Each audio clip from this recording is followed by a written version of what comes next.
Hello, this is Mike, NoStressMike.com.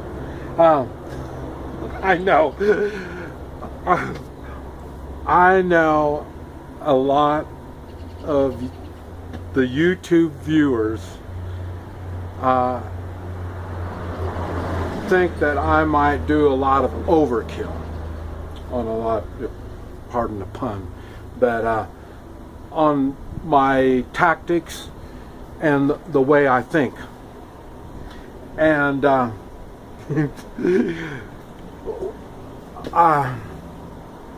I've had a full life, and I say a lot of it I've already shared on YouTube.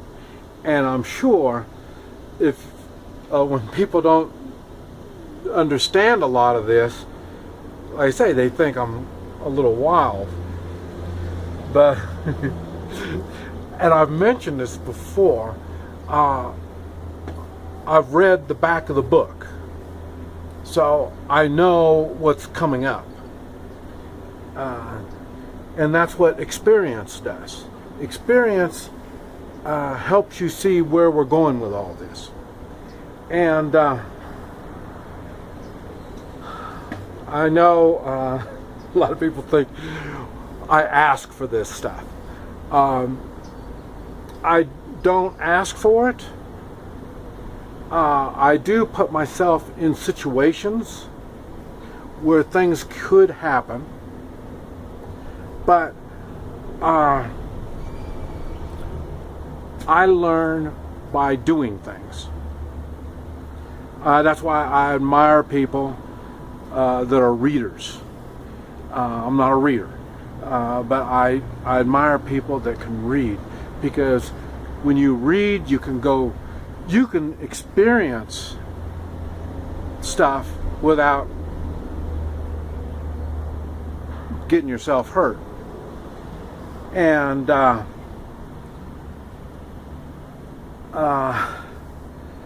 that's kind of what I want to talk about here. But I made the story talking about the rags to riches, and you hear me talk about things, but I've never really gone into detail about it.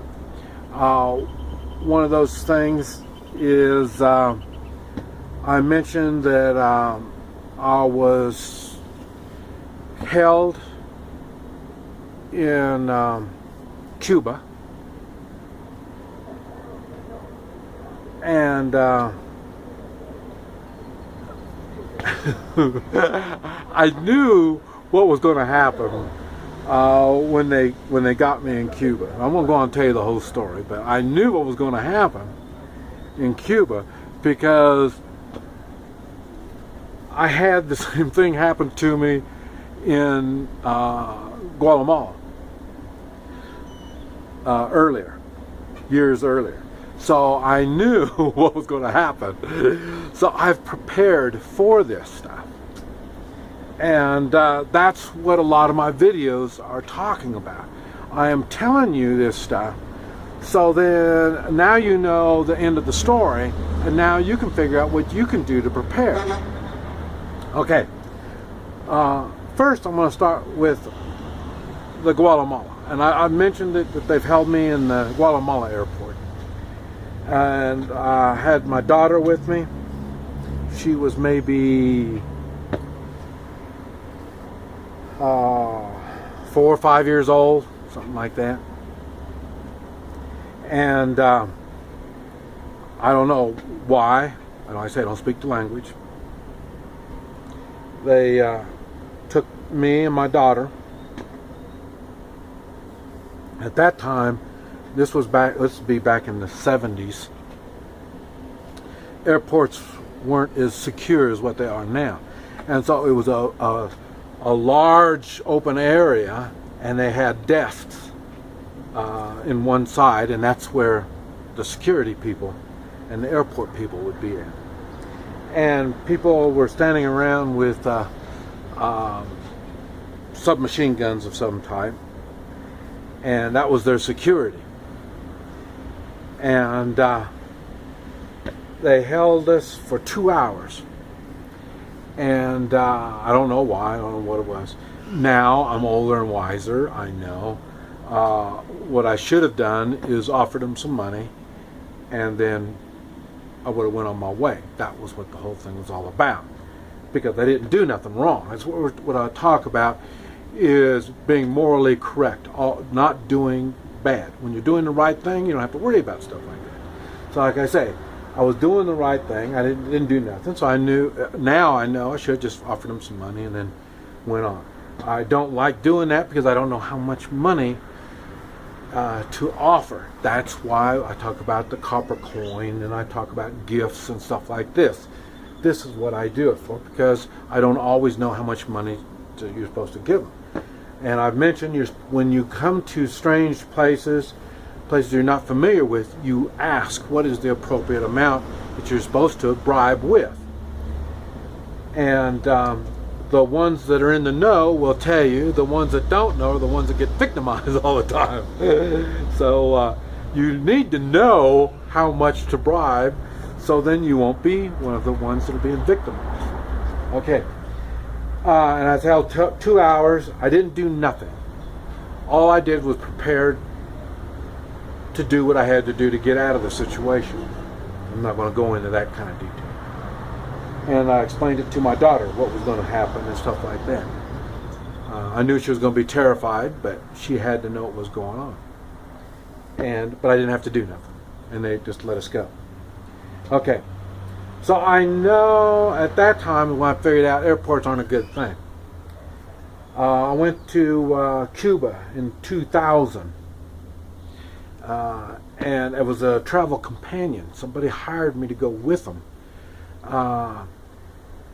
So we went to Mexico. It's illegal to go, Americans, it's illegal to go to Cuba.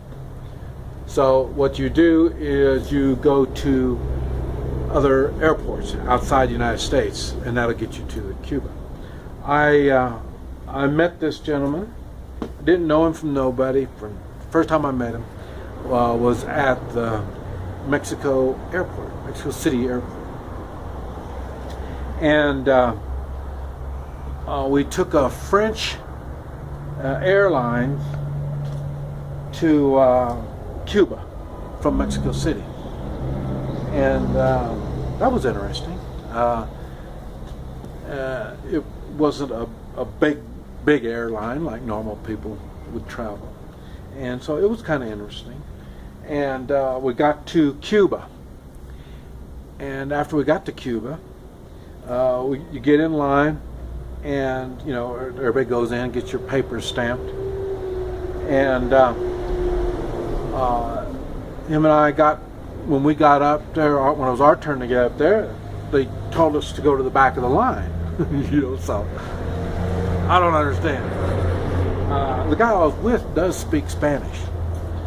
And so him and I went to the back of the line. After we went to the back of the line, we just went back up. And then when we got to the front of the line again, when we got up our turn, we were the last ones in the place. And then when we got up there, then that's when everything stopped. And then other immigration officers, everybody kind of went away, and the security people came in. Okay, now can you see where we're going with this? This is what I was talking about. Hold on, what's this? This is what I was talking about, is when we've read the end of the book. I told you in the Guatemala airport, the security people, they snatched me up in the airport, and so and they held me. So I knew halfway what was going to go on. I knew I was going to be held. And I didn't know, and one thing I didn't know, in Cuba, there is no bribing. Bribing is not only illegal, it's punishable by death. So you want a safe country? You worried about crime? Go to Cuba. I'll tell you, there's no crime. Every anytime you break any law, you go to the sugarcane fields, and nobody returns from the sugarcane fields. So anytime you break a law, that's where you're gone. So that's why you either go along with everything or you don't come back. And so there's no crime there. Well, very little, very, very little. There's some. That's another story. And the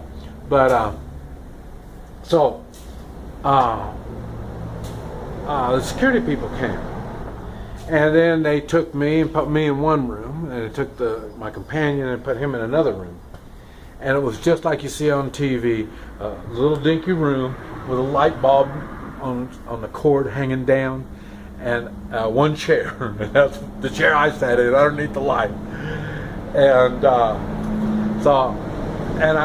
they held me there from 1 o'clock to 10 o'clock. 1 o'clock in the afternoon to 10 o'clock in the evening. And all this time, I didn't know what was going on. Nobody spoke English. They didn't even try to speak English.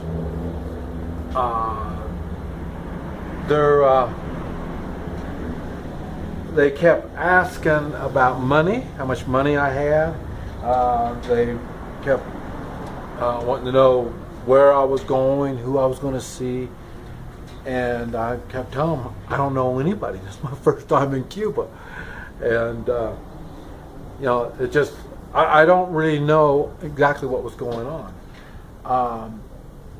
Later on, I came to the conclusion, not later on that day, months went on, and I came to the conclusion, one of the things is I'm Chinese. And at that time, they didn't allow Chinese to come into Cuba. And I'm Chinese by name. My mom. Okay. And my passport was American. I'm an American. So, and Americans in the United States, it's illegal for Americans to go to Cuba. So I am breaking American laws coming there. Why would I do such a thing? Because they're used to people obeying the law. So that got them. At that time, I was my early 50s. So, and I was well built. So I kind of think they thought maybe I was in the military. And what am I going to do in the military? What's a military personnel do in Cuba? Now, here you want to know what's going on? Where they burned this out, cleaned it up, and that's all they're doing, is just cleaning it all up. But so I say, and I knew come night I was going to have problems. They're going to have to do something with me, and I didn't know what they were going to do with me.